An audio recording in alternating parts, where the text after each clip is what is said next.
ఏదైనా ఒకరోజు తప్పకుండా మన యొక్క లక్ష్యాన్ని మనం పొందగలుగుతాము అనేటటువంటి విషయంలో ఏమాత్రం సందేహం లేదు. ఎంతోమంది ప్రపంచంలో అసలు ఈ మార్గంలో అడుగు పెట్టని వాళ్ళే ఎంతోమంది ఉన్నారు.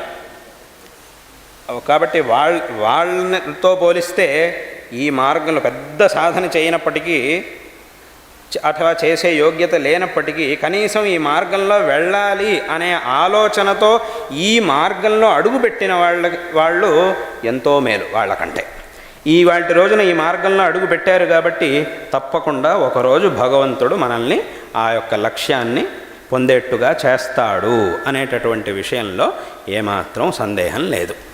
అందుకే కదా భగవద్గీతలో కృష్ణ పరమాత్మ చెప్పాడు, మన్మనాభవ మద్భక్తో మద్యాజీ మాన్నమస్కురు మామే వైష్యసి సత్యంతే ప్రతిజానే ప్రియోసిమే అని అన్నాడు. నీకు పెద్ద పెద్ద సాధనలు చేయడం కుదరకపోయినా ఎక్కడో ఒక చోట నుంచి ఆరంభం చేయి. దాన్ని కూడా ఇంకో చోట చెప్పాడు భగవద్గీతలోనే కృష్ణ పరమాత్మ. ఆ మార్గాన్ని ముందు దీన్ని ఆచరణ చేయి, ఇది నీ వల్ల కాదంటే కనీసం దీన్నైనా చేయి, ఇది కాదు అంటే కనీసం దీన్నైనా చేయి, ఇది కుదరదా కనీసం దీన్ని చేయి అని రకరకాల ఇంకా చాలా విషయాలు భగవద్గీతలో కృష్ణ పరమాత్మ చెప్తున్నాడు.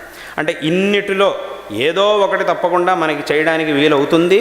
దాన్ని గనక మనం ప్రారంభిస్తే భగవంతుడు చెప్పినట్టు మామే వైష్యసి సత్యంతే ప్రతిజానే ప్రియోసిమే అని అన్నాడు.